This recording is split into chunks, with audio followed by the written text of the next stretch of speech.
आज की कथा में हम श्रवण करेंगे, जब एक कंजूस ब्राह्मण बनिया सन्यासी बन जाता है तो क्या होता है। श्रीमद् भागवतम का 11वां स्कंद, अध्याय 23वां, भाग 2। उद्धव गीता में भगवान श्री कृष्ण इस अवंती ब्राह्मण बनिए की कथा उद्धव जी को बता रहे हैं, जिसका पहला भाग हमने श्रवण कर लिया है कि किस प्रकार धन पूरी तरह समाप्त हो जाने पर गृह संबंधी मित्रों सगे संबंधियों ने जब उस ब्राह्मण को पूरी तरह त्याग दिया और उसके मन में पूर्व दिव्य भागवत श्रवण करने से जो विवेक था वह जागृत हो गया। फिर उसने सोचा कि अभी सब कुछ जीवन में समाप्त ही हो गया है, तो अभी मैं जो बचा हुआ समय है वो भगवान श्री हरि के भजन में लगा दूंगा। इस प्रकार उसने संन्यास का विचार किया और उस पात्रता को उसने किस प्रकार से प्राप्त किया, भगवान श्री कृष्ण कहते हैं। इस प्रकार वह दृढ़ संकल्प करने वाला सर्वोत्तम अवंती ब्राह्मण, जो कभी बनिया भी था, अपने हृदय की इच्छा रूपी ग्रंथियों को खोलने में समर्थ हो गया। क्योंकि हृदय में जितनी काम वासनाएं हैं, जितनी इच्छाएं हैं, उतना ही संसार में व्यक्ति को भ्रमण करना पड़ता है। लेकिन अभी इस कंजूस ने अपने हृदय की ग्रंथि को खोल दिया। इस प्रकार उसने शांत और मौन सन्यासी साधु की भूमिका ग्रहण कर ली। उसने मौन व्रत को धारण किया ज्ञान और मोक्ष की प्राप्ति के लिए और भगवत भक्ति करने लगा। वह संन्यास भाव को धारण करके स्वयं के जीवन का पालन किस प्रकार से करता था। भगवान कहते हैं, वह अपनी बुद्धि, इंद्रियों तथा प्राणवायु को अपने वश में रखते हुए पृथ्वी पर विचरण करने लगा। अभी घर संसार से पूरी तरह मुक्त हो गया था और भिक्षा मांगने के लिए वह विविध नगरों और ग्रामों में अकेले ही यात्रा करता था। किसी साधु समाज का वह सदस्य नहीं बना, बड़े जत्थे में संप्रदाय में शामिल नहीं हुआ, अकेले ही भ्रमण करता था। इस प्रकार उसने अपने उच्च आध्यात्मिक पद का प्रचार भी नहीं किया कि मैं संसार से मुक्त हो चुका हूं। इसीलिए अन्य लोग उसे पहचान भी नहीं पाते थे।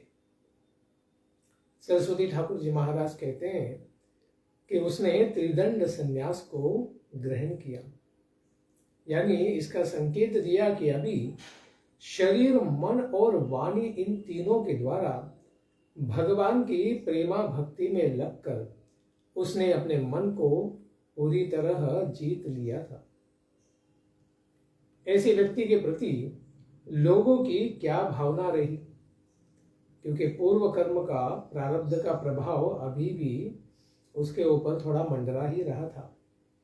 तो भगवान कहते हैं, हे दयालु उद्धव, तुम तो साधु स्वभाव के हो, लेकिन सांसारिक लोग उसे वृद्ध मलिन भिखारी के रूप में देखकर उद्यमी व्यक्ति अनेक प्रकार से उसे अपमानित करने लगे। कैसे अपमानित करते?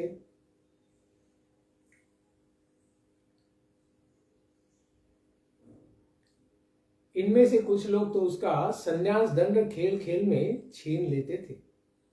कुछ लोग उसके जल पात्र को, कमंडलू को पकड़ लेते, जिसे वह भिक्षा पात्र के रूप में काम में लाता था। कोई उसका मृग चर्म आसन है, उसी को चोरी कर लेता, उसके साथ खेलता। तो कोई उसकी जपमाला ही ले लेता और कोई उसकी फटी पुरानी गुदड़ी चुरा लेता। वे इन वस्तुओं को उसे दिखा दिखा कर वापस करने का बहाना करते, आओ ले लो ले लो ले लो, हमारे पास आओ ले लो। किंतु उसे पुनः छिपा देते थे। जब यह सन्यासी उसके पास जाता तो पुनः वह छिपा देते या भाग जाते। इस प्रकार उन लोगों की उद्दंडता कहां तक जाती थी। तो भगवान कहते, मूत्रयन्ति च पापिष्ठाः स्थिवन्तस्य च मूर्धनि इतने भयानक लोग कभी मिल जाते कि वह भिक्षा पात्र भिक्षा द्वारा एकत्र किए गए भोजन को खाने के लिए कभी नदी के तट पर जाकर बैठता भी, तो ऐसे पापी धूर्त उसके पीछे जाकर उस पर पेशाब कर देते और उसके सिर पर थूकने का भी दुस्साह करते। और क्या करते? यद्यपि उस सन्यासी ने मौन व्रत को धारण करके रखा था, किंतु वे उससे बुलवाने का प्रयास करते, हाँ बोलना नहीं आता क्या, बोलो थोड़ा। और यदि वह नहीं बोलता तो उसे लाठियों से भी पीट कर भगा देते। अन्य लोग उसे यह कहकर प्रताड़ित करते, अरे ये आदमी तो कोई चोर है, गांव में घुसा है, चोरी करने के लिए दिन में देख कर जाएगा और रात में पुनः वापस आके चोरी करेगा, पीटो इसको। इस प्रकार दूसरे लोग तुरंत उसको रस्सी से बांध देते और जोर से चिल्लाते, बांधो इसको, इसको 2-3 दिन बांध कर भूखा रखो, तब इसकी अकल ठिकाने आ जाएगी। और जो लोग उसे जानते थे, यानी कभी देखा भी था कि अरे ये तो पहले बनिया था, तो वे उसकी आलोचना करते थे। ऐसे ग्राम्य लोगों का तो स्वभाव ही होता है कि वे महात्माओं को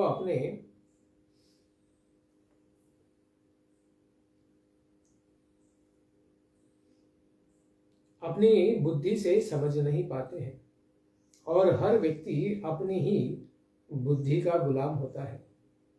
इस प्रकार से वे भी स्वयं को भी नहीं समझ पाते और दूसरे की स्थिति को भी नहीं समझ पाते, क्योंकि जो व्यक्ति बुद्धिहीन होता है उसे संसार के लोग भी मूर्ख ही लगते हैं, लेकिन एक ज्ञानी ही समझ सकता है कि दूसरे व्यक्ति में कितना ज्ञान भरा है। तो ऐसे लोग ये सब कहकर उसकी आलोचना करते और अपमान भी करते कि यह व्यक्ति तो बड़ा ढोंगी और ठग है, यह व्यक्ति धर्म को इसलिए अपना पेशा बना के घूमता है क्योंकि इसने अपनी सारी संपत्ति गंवा दी है, भिखारी बन चुका है और इसके परिवार वालों ने इसे धक्के देकर घर से बाहर फेंक दिया है, इसीलिए अभी साधु का चोला पहनकर ये ड्रामा कर रहा है। और कुछ कुत्सित लोग थे, कुत्सित बुद्धि वाले थे, वे लोग क्या कहते थे, अहो एष महासारो, जरा देखो इस अत्यंत शक्तिशाली ऋषि को, बहुत तपस्वी है, बहुत करोड़ों साल से ये तपस्या कर रहा है, यह हिमालय पर्वत की तरह धैर्यवान है, बोलने पर भी बात नहीं करता है, इसको पीटने पर भी मुंह नहीं खुलता है। इस प्रकार वह अपने मौन व्रत से महान संकल्प करके अपना लक्ष्य पाने के लिए बगुले की भांति प्रयत्नशील है। जैसे ही मछली आ जाएगी इसका सारा संकल्प गायब हो जाएगा और मछली निगल जाएगा ये। अन्य लोग उसके ऊपर अपान वायु गैस छोड़ते थे और कुछ लोग इस द्विज ब्राह्मण को जंजीरों में बांधकर पालतू पशु की तरह बंदी बनाकर भी कभी घंटों घंटों बांधकर रख देते थे। ऐसी स्थिति में एक तपस्वी क्या सोचता है, वही उस ब्राह्मण सन्यासी ने सोचा। एवं स भौतिकम दुखम दैविकम दैहिकम च यत् भोक्तव्यम आत्मनोदिष्टम प्राप्तम प्राप्तम अबुध्यत। वह ब्राह्मण समझ गया कि ये सारा कष्ट भोक्तव्यम अवश्य ही मुझे भोगना पड़ेगा, अन्य जीवों से, प्रकृति से, अन्य जीवों से, आदि भौतिक प्रकृति की उच्च शक्तियों से, देवताओं के द्वारा, पूर्वजन्म के कर्म के फल के अनुरूप आदि दैविक शक्तियों से, और अपने शरीर और मन से जो जनित है, जन्य है, ऐसे आध्यात्मिक संकट तो दुर्निवार है, क्योंकि यह विधाता द्वारा निश्चित हुआ है, इसे तो स्वीकार करना ही पड़ेगा। ऐसे राजसिक और तामसिक लोगों के द्वारा बारंबार दुख देने पर उसने क्या किया। स्वधर्मस्थो धृतिमास्थाय सात्विकीम। भगवान श्री कृष्ण कहते हैं, इन निम्न कोटि के पुरुषों द्वारा जो उसे पतित करने का प्रयास कर रहे थे, उसके मौन व्रत को तोड़ने का प्रयास कर रहे थे। अपमानित होने पर भी वह अपने आध्यात्मिक कर्म में अड़िग बना रहा। सतोगुण में अपना संकल्प स्थिर करके वह निम्नलिखित गीत गाने लगा। इस प्रकार ज्ञान को प्राप्त हुआ वह सन्यासी एक गीत गाता है। उसी को अवंती ब्राह्मण का गीत भिक्षु गीत करके भागवत में द्विज गीत करके भी इसको गाया गया है।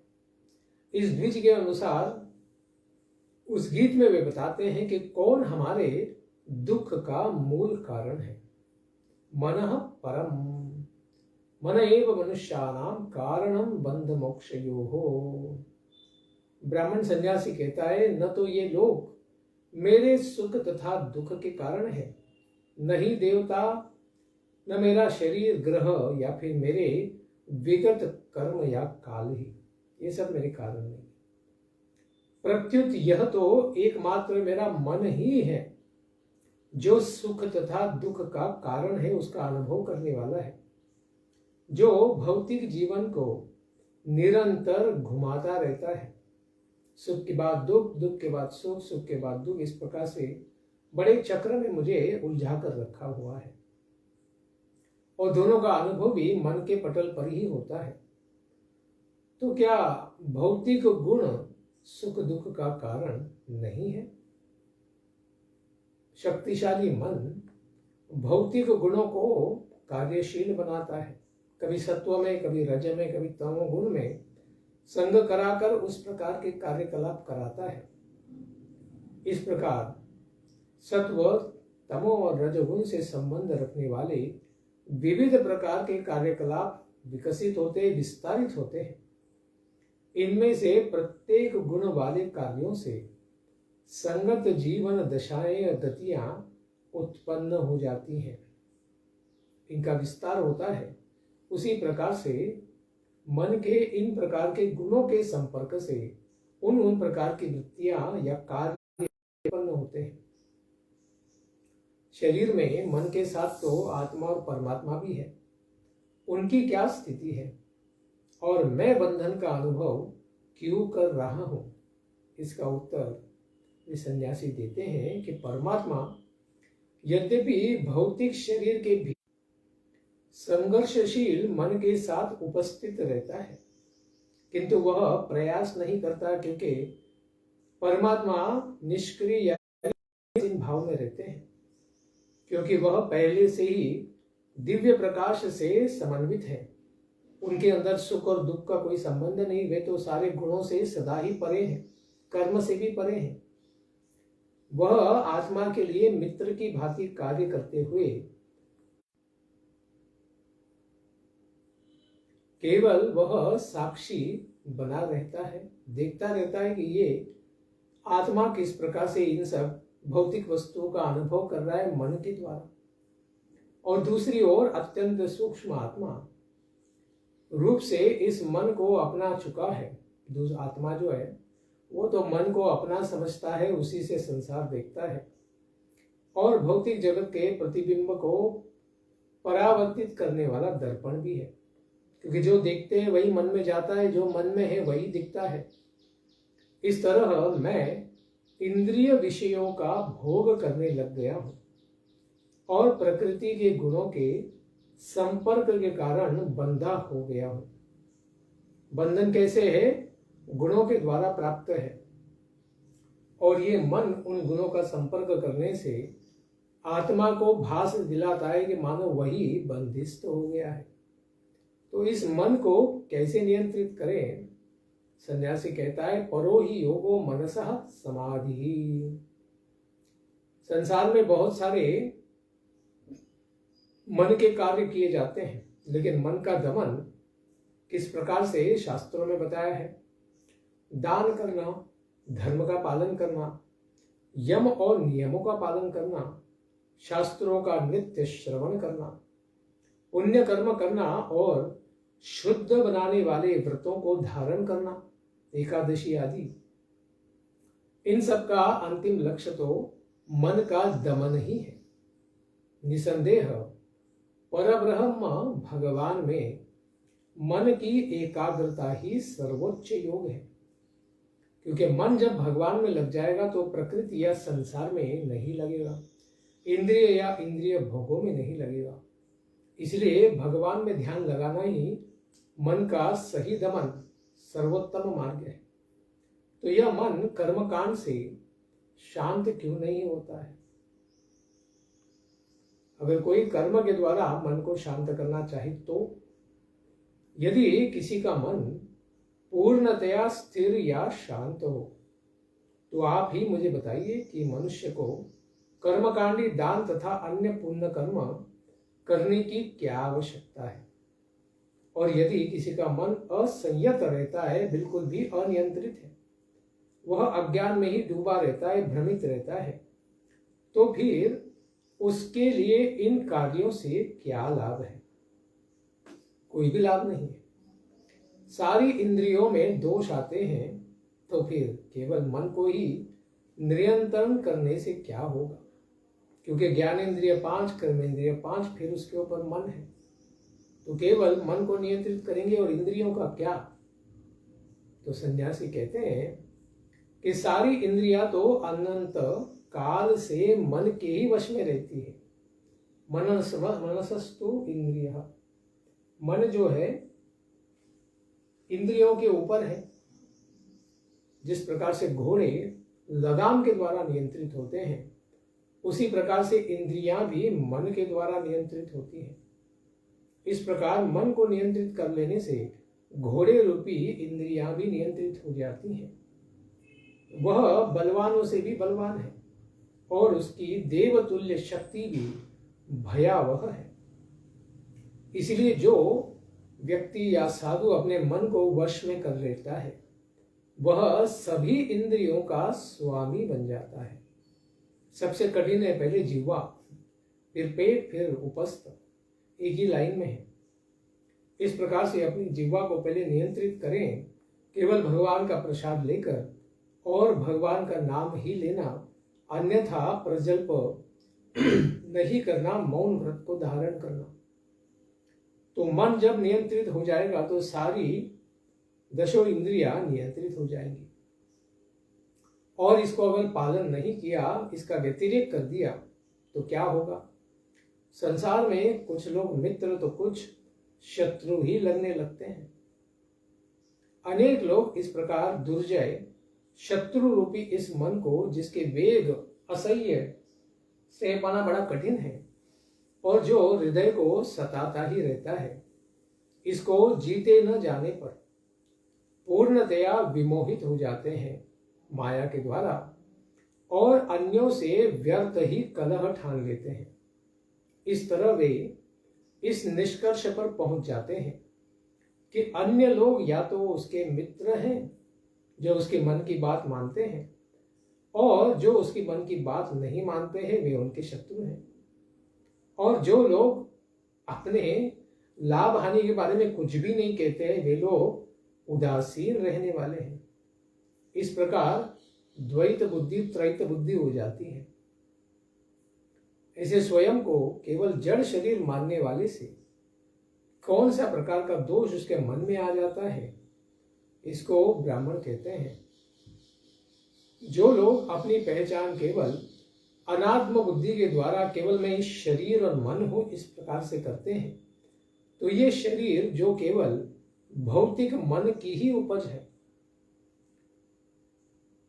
वे इस प्रकार से कार्य करते हैं कि उनकी बुद्धि भी मारी जाती है और वे मैं और मेरा अहम ममेति इस भावना से ही दुनिया को सोचते रहते हैं।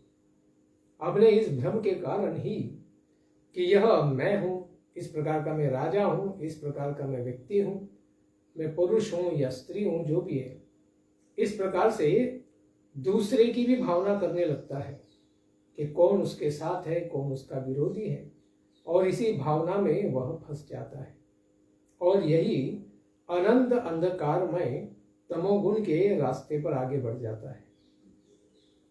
इस प्रकार क्या संसार में हमारे सारे दुखों के कारण दूसरे लोग ही होते हैं, और ऐसा सोचने में क्या कोई दोष है?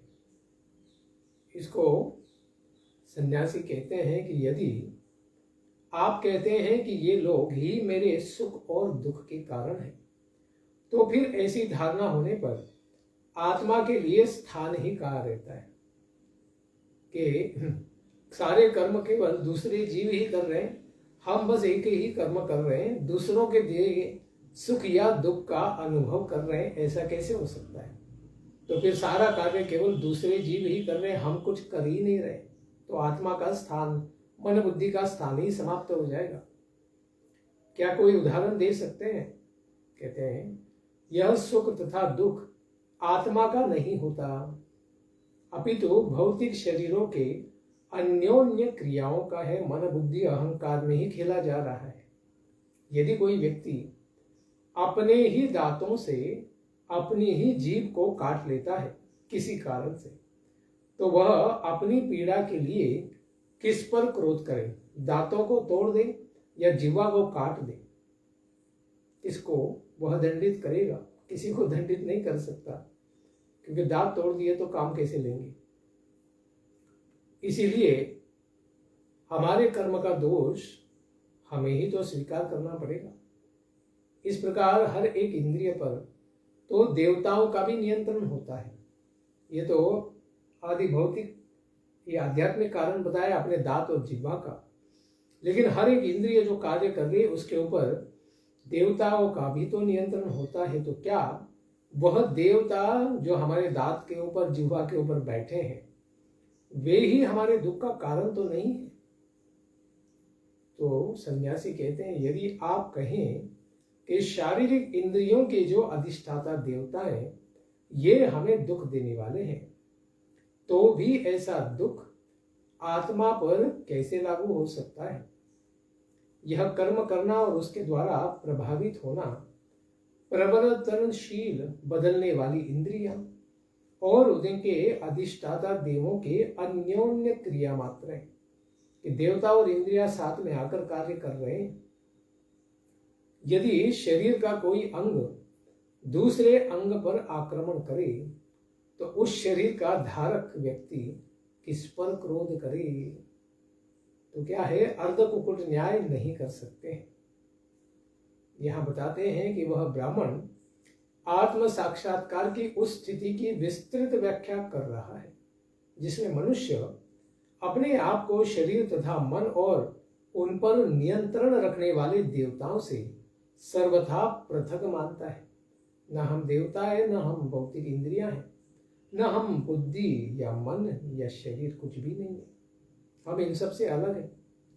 इस प्रकार शारीरिक सुख का अनुशीलन करने से हमें शारीरिक कष्ट भी सहना पड़ता है मन के पटल पर, किंतु मूर्ख बद्ध आत्माएं दुख को हटाकर यानी 100% दुख को समाप्त कर दें और 100% सुख की प्राप्ति करें। इस प्रकार सुख भोगने का प्रयास करती हैं, किंतु भौतिक सुख तथा दुख तो एक ही सिक्के के दो पक्ष हैं। कोई व्यक्ति अपने शरीर को यानी अपने शरीर को ही स्वयं को मान ले और बिना शारीरिक सुख का आस्वादन वो शरीर के बिना कैसे कर सकता है? शरीर धारण करे तभी तो शरीर का अनुभव कर सकता है, किंतु जो ही ऐसी पहचान बनती है कि मैं ये शरीर हूं, उसी शरीर के भीतर उपस्थित असंख्य दुखों से उसे सताया जाने लग जाता है। शरीर हम लेते हैं सुख पाने के लिए, लेकिन मिलता है केवल दुख ही दुख। इस प्रकार शारीरिक सुख दुख देने वाले तो देवता हैं जिन्हें हम कभी भी अपने वश में नहीं कर सकते। इस प्रकार से उसकी बुद्धि हो जाती है और वह मनुष्य विधाता की इच्छा के अधीन रहता है। लेकिन देवता अपने से कोई दुख नहीं दे रहे। देवता तो हमारे ही पूर्व जन्म के कर्म का फल ही हमें प्रदान कर रहे हैं, यही विधि का विधान है। किंतु यदि वह जीव आनंद कंद भगवान श्री कृष्ण की शरण ग्रहण करता है तो वह आध्यात्मिक पद तक पहुंच सकता है, जहां पर मुक्त आत्मा को दिव्य आनंद प्राप्त होता है और शारीरिक मानसिक पीड़ाओं को वह पार कर जाता है। जिस प्रकार उस अवस्था में चिंता और दुख कभी भी जीव के लिए बाधक नहीं बनते। तो फिर तो आत्मा ही अपने सुख दुख का कारण है। इस प्रकार अगर कहा जाए तो यदि आत्मा ही सुख तथा दुख का कारण होता तो सन्यासी कहते हैं तो हम अन्यों को दोष न दे पाते। अगर सारा कार्य बस हमारा ही है, हमारे जीवन में दूसरे जीव का कोई उसमें संक्षेप हस्तक्षेप ही नहीं है, तो फिर हम हमारा सुख और दुख अगर हमसे ही आता है तो किसी और को दोष नहीं दे पाते, क्योंकि तब तो सुख तथा दुख आत्मा के ही स्वभाव हो जाते। इस मत के अनुसार आत्मा से भिन्न अन्य कुछ भी विद्यमान नहीं होता, कि सब आत्मा में ही खेल चल रहा है, बाहर कुछ भी नहीं है। और यदि हमें आत्मा के अतिरिक्त और किसी वस्तु का अनुभव करना पड़ता तो वह मोह ही होता।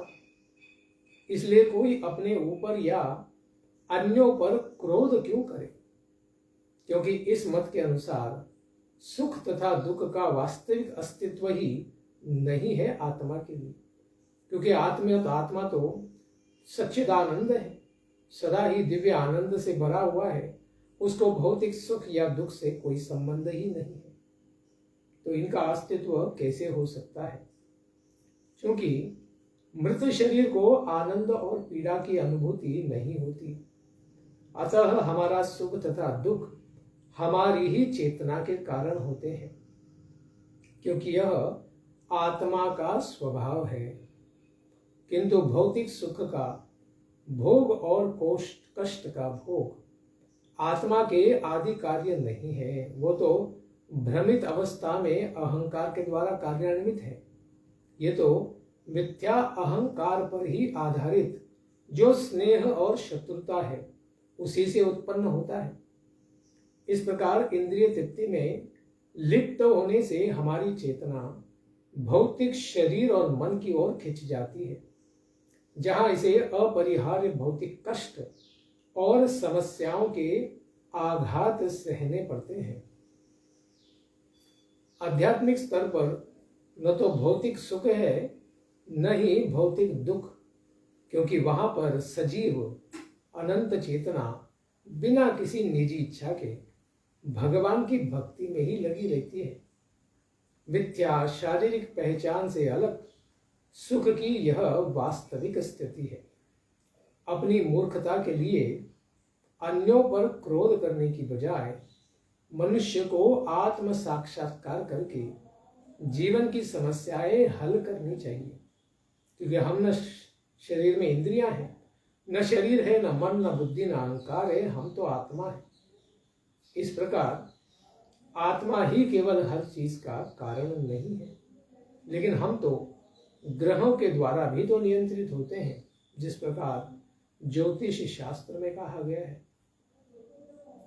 तो इसको सन्यासी ब्राह्मण कहते हैं कि यदि हम इस संकल्पना की परीक्षा करें कि ग्रह ही हमारे सुख दुख के तुरंत कारण स्वरूप है, तो भी नित्य आत्मा से उसका कोई संबंध कहाँ है?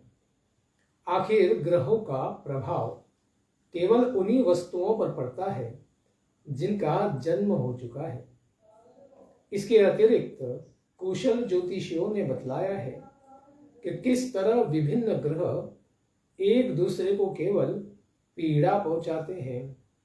इसलिए जीव जो इन ग्रहों से तथा शरीर से भी पृथक है, अलग है, वह अपना क्रोध किस पर प्रकट करे? न देवताओं पर, न ग्रहों पर, न मन, न बुद्धि, न इंद्रियों पर ही कर सकता है।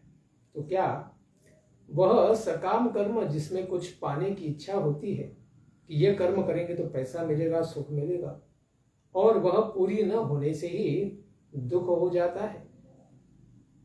अगर ऐसा विचार किया जाए तो सन्यासी कहते हैं कि यदि हम मान लें कि सकाम कर्म ही सुख तथा दुख का कारण है, तो भी हम आत्मा की बात नहीं कर रहे हैं। भौतिक कर्म का भाव तब हृदय में उदय होता है जब कोई चेतन करता, चेतना धारण करने वाला और भौतिक शरीर होता है। जो ऐसे कर्म के फल के रूप में सुख तथा दुख के विकारों को प्राप्त होता है। क्योंकि ये कर्म फल किसको देंगे, उसके लिए कोई तो जीव चाहिए। क्योंकि शरीर में जीवन नहीं है, शरीर तो मरा हुआ है। इसलिए यह न तो सुख दुख का असली प्रापक हो सकता है, न ही आत्मा जो अंततः पूर्णतया आध्यात्मिक है, भौतिक कर्म से और शरीर से सदा ही पृथक है, भिन्न है। क्योंकि कर्म का न तो शरीर पर न ही आत्मा पर कोई परम आधार है, तो फिर कोई किस पर क्रोध करे भाई? कौन किसका कारण है, कौन किसका भाजक है? इस प्रकार अगर हम इन कर्म के सुखमय तथा दुखमय फल को भोगने वाला व्यक्ति कौन है? न आत्मा, न इंद्रिया, न शरीर, न मन, न बुद्धि, तो फिर बचा हुआ तत्व केवल मिथ्या अहंकार है। इसी पर वह प्रभाव दिखाते हैं, शरीर पर नहीं, जो जड़ पदार्थ से बना है, या उस आत्मा पर नहीं जिसका कोई पदार्थ से कोई संबंध ही नहीं है। तो सारा खेल चल रहा है मिथ्या अहंकार के पटल पर। ये सन्यासी का निदान है। अंत में सब परिणाम तो काल के प्रभाव में ही फलित होते हैं। तो क्या यह काल जो भगवान की, ईश्वर की शक्ति का प्रतीक है, क्या वही आत्मा नहीं अनुभव करता है क्या? तो सन्यासी महाराज कहते हैं, यदि हम काल को सुख तथा दुख का कारण मान ले कि काल के प्रभाव में ही ये सब सुख दुख प्रकट होते हैं, तो भी यह अनुभव आत्मा पर लागू नहीं हो सकता। क्योंकि काल भगवान की आध्यात्मिक शक्ति की ही अभिव्यक्ति है, जो इस संसार में सारे जीवों के कर्मों के परिणाम को प्रकट करने के लिए अलग अलग प्रकार से सतयुग, त्रेता, द्वापर, कली के रूप में प्रकट होता है। और जीव भी उसी शक्ति के अंश हैं, भगवान की आध्यात्मिक शक्ति के अंश हैं, जो काल के माध्यम से प्रकट होती है इस संसार में। तो यह निश्चित है कि आग अपनी लौ या चिंगियों को नहीं जलाती, न ही शीत अपने ही रूप ओलों को हानि पहुंचा सकते हैं। वस्तुतः आत्मा दिव्य है और भौतिक सुख दुख के अनुभव से परे है। इसलिए कोई किसी पर क्रोध प्रकट कैसे करे? तो आप ही बताएं कि सुख और दुख का अनुभव कौन करता है? अगर आत्मा नहीं करता, और इसको जान लेने का क्या लाभ होता है, यह भी आप बताएं। तो सन्यासी महाराज कहते हैं, स्यादेवं प्रबुद्धो न विवेति बुतैहि। मिथ्या अहंकार जो इंद्रियों के ऊपर, मन के ऊपर बुद्धि, बुद्धि के ऊपर अहंकार है, जो आत्मा के नीचे है, जो भौतिक है, आत्मा तो आध्यात्मिक है। इस प्रकार मिथ्या अहंकार मायामत जगत को स्वरूप प्रदान करता है, और इस तरह वह भौतिक सुख तथा दुख का अनुभव करता है। किंतु आत्मा भौतिक प्रकृति से सदा ही परे है। वह किसी भी स्थान, किसी भी दशा में या किसी भी व्यक्ति के माध्यम से भौतिक सुख तथा दुख द्वारा प्रभावित नहीं होता। जो व्यक्ति इसे समझ लेता है, उसे भौतिक सृष्टि से डरने की कोई भी बात नहीं है। तो फिर आप इस मिथ्या अहंकार के बंधन से कैसे मुक्त हो सकते हैं? क्योंकि हमने तो जान लिया कि मिथ्या अहंकार ही सुख दुख का कारण है, न आत्मा, न शरीर, न इंद्रिय। तो सन्यासी महाराज कहते हैं, अहम करिष्यामि दुरंत पारम तमो मुकुंदांग्री निषेवयैव। मैं किस प्रकार से इसको तर जाऊंगा? मैं भगवान श्री कृष्ण के चरण कमलों की भक्तिमय सेवा में दृढ़ रहकर अविद्या के दुर्लंघ्य इस संसार सागर को पार कर जाऊंगा। इसकी पुष्टि पिछले आचार्यों ने भी की है कि जो परमात्मा की भक्ति में स्थिर थे, बहवो ज्ञान तपसा पूतामद भाव आगता। गीता में भी भगवान ने कहा है कि जो मेरे शरणागत भक्त रहे, उन्होंने इस दिव्य ज्ञान और भक्ति के द्वारा माया को पार कर गए।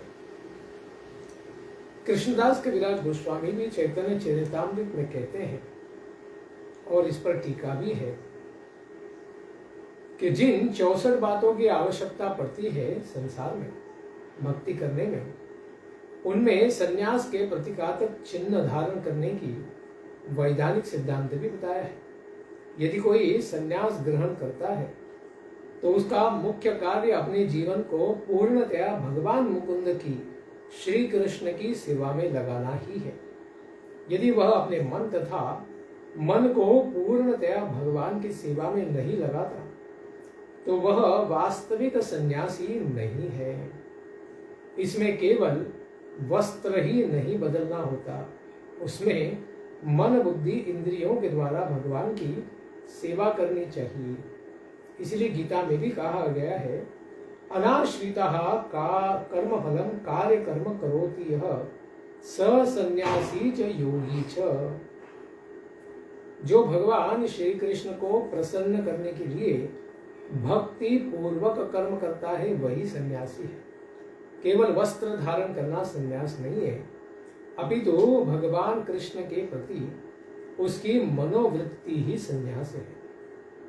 इससे भी पता चलता है कि भक्तजन एक दंड सन्यास स्वीकार नहीं करते, वे त्रिदंड स्वीकार करते हैं। जिस प्रकार से यहाँ पता चलता है कि इस भिक्षुक ने भी त्रिदंड वैष्णव सन्यास को धारण किया हुआ था, और जिसके द्वारा वह अपने मन को भगवान की भक्ति में लगा देता है, उन्हीं के शरणागत होकर अपने सुख दुख से परे मिथ्या अहंकार को भी पार कर जाता है।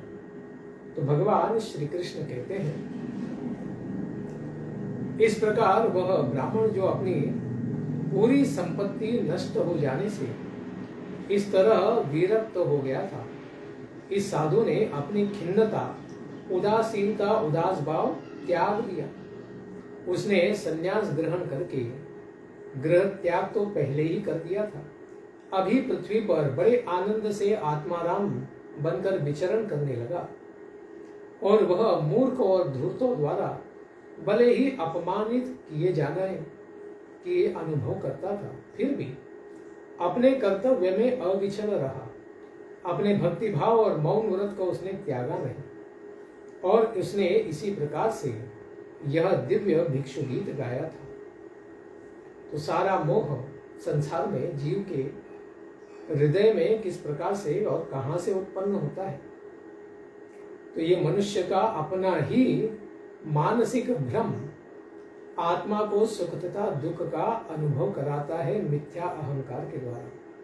प्रत्यक्ष आत्मा में कोई सुख दुख नहीं होता, केवल ये भ्रमित अवस्था उसके मिथ्या अहंकार के स्तर पर ही उसे सुख दुख का भ्रामक बोध कराती है, अन्य कोई भी नहीं। इसलिए भगवान कहते हैं, मित्रों, निरपेक्ष लोगों तथा शत्रुओं के विषय में उसकी धारणा तथा इस धारणा के चारों ओर जिस भौतिक जीवन का वह निर्माण करता है, सभी मात्र अज्ञान के कारण ही उत्पन्न होते हैं। तो ये जो अविद्या है कि हम भौतिक शरीर है या फिर इस संसार से हमें कुछ प्राप्त करना है, बस इसी अज्ञान के कारण मोह उत्पन्न होता है। तो भगवान की शिक्षा का सार क्या है? इस अवंती ब्राह्मण की कथा से भगवान कहते हैं, उद्धव, तुम्हें भी चाहिए कि अपनी बुद्धि मुझ पर सदा ही स्थिर करो और अपने मन को पूरी तरह वश में कर लो, और योग के विज्ञान का यही सार है कि मन बुद्धि अहंकार सबके परे आत्मा को जानकर उसे भी भगवान परमात्मा की भक्ति में लगा दे। इस दिव्य उपाख्यान की फलश्रुति भगवान श्री कृष्ण बताते हैं, यह एताम भिक्षुणाम गीतम ब्रह्मनिष्ठाम समाहितः धारयत श्रावयत शृण्वन् द्वंद्वैर्नैवा विभूयते।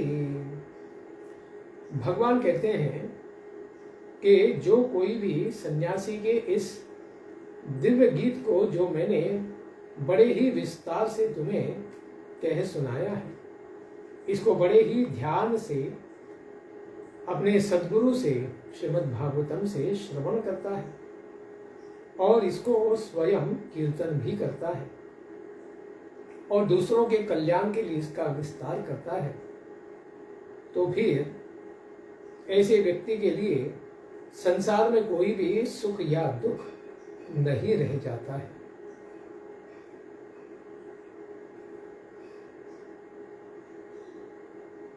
मनुष्य सारे द्वंद्वों को पार कर जाता है और अपने हृदय में ही सदा स्थित नित्य भगवान परमात्मा को ही अपना मित्र सुहृद सखा जानकर संसार से उदासीन हो जाता है।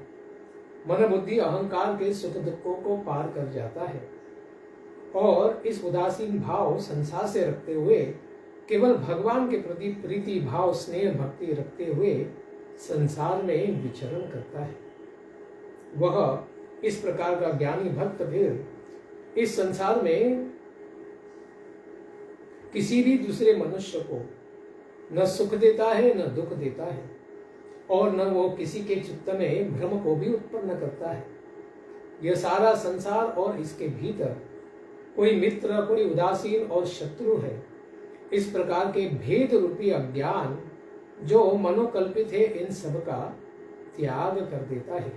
इसलिए उद्धव, तुम भी सारी वृत्तियों को मेरे चरणों में लगाओ, सदा ही मेरे नामों का कीर्तन करो और मन को निश्चल करके संसार के प्रति उदासीन हो जाओ। अपनी बुद्धि के द्वारा ही मेरा ही अन्वेषण हृदय में करते रहो। इसके पश्चात मुझ में ही तुम नित्य मुक्त होकर स्थित हो जाओगे और संसार के सारे मोह को, जन्म मृत्यु जरा व्याधि को सदा ही के लिए पार कर जाओगे। इस प्रकार संपूर्ण योग का इतना ही सार है। तो जो कोई भी इस प्रकार एकाग्र मन से भिक्षु के द्वारा गाई गई ब्रह्मनिष्ठा परमात्मा निष्ठा को धारण करता है, सुनता है, वह संसार के द्वंद्वों से कभी भी अभिभूत नहीं होता है। तो पिछले अध्याय में उद्धव जी ने प्रश्न पूछा था कि जो व्यक्ति अपने ऊपर होने वाले अपराध गाली गलौज को नहीं सह सकता है, वो इनको कैसे पार कर सकता है।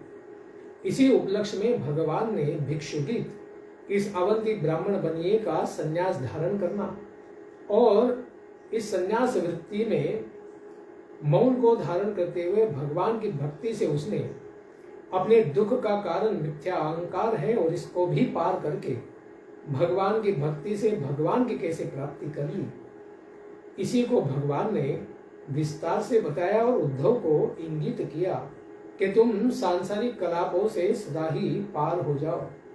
अपने चित्त को केवल भगवान श्री हरि भक्ति में ही लगा दो, मोह का त्याग करो और परमानंद स्वरूप को सदा ही प्राप्त कर जाओ। इसके बाद भगवान भक्ति का और विस्तार पूर्वक ज्ञान उद्धव जी को देंगे, जिसको हम श्रवण करेंगे आने वाले सत्र में। ग्रंथराज श्रीमद् भागवतम की जय, उद्धव गीता की जय, निताय गौर प्रेमानंदे हरि हरि बोल। जय जय श्री राधे श्याम, जय जय श्री वृंदावन धाम।